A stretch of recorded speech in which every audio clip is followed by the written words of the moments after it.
এরা ছাত্র তো নয়, কতগুলো হুলিগ্যান্সকে নামিয়ে দেওয়া হয়েছিল এবং বাংলার মানুষ দেখেছে যে ছাত্র তো ছিলই না, বরঞ্চ কিছু লোকজন এসে তারা প্রথম থেকে ইট ছুঁড়ে ছুঁড়ে ইট পাটকেল ছিল, অশান্ত তৈরি করেছে, অশান্তি তৈরি করেছে, অরাজকতা তৈরি করেছে। এবং সবথেকে বিষয় এটা হচ্ছে, হাফ প্যান্ট পরেও ব্যারিকেডের ওপরে উঠে জাতীয় পতাকা নিয়ে কারা এরা? এরা ছাত্র তো নয়, কতগুলো হুলিগ্যান্সকে নামিয়ে দেওয়া হয়েছিল আজকে, তারা এই অরাজকতা তৈরি করেছে। আমরা এটারও বিরোধিতা করেছি, আমরা এর ধিক্কার জানিয়েছি, এটার বিরুদ্ধে ধিক্কার জানিয়েছে।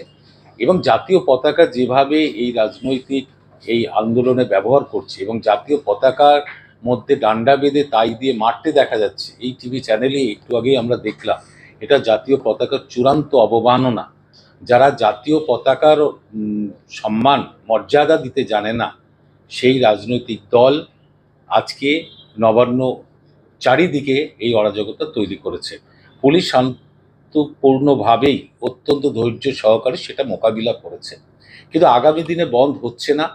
বাংলার মানুষ তার স্বাভাবিক জনজীবন স্বাভাবিক রাখবে এবং গণপরিবহন ব্যবস্থা যাতে রাজ্য জুড়ে স্বাভাবিক থাকে, আমরা সেটা নিশ্চিত করছি।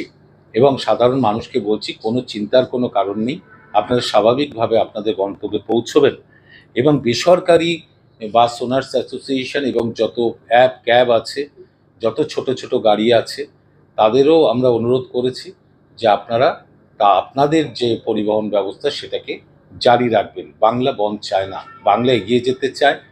কারণ কোনো ঘটনা ঘটলে তার বিচার চাওয়ার পদ্ধতি আলাদা, তার জন্য জায়গা আলাদা, কিন্তু বন্ধ করা মানে হচ্ছে প্রচুর মানুষের ক্ষতি, বিশেষ করে গরিব মানুষ যারা খেটে খায়, দিন আনে দিন খায়, তাদের রুটি রোজগারের উপর টান পড়ে।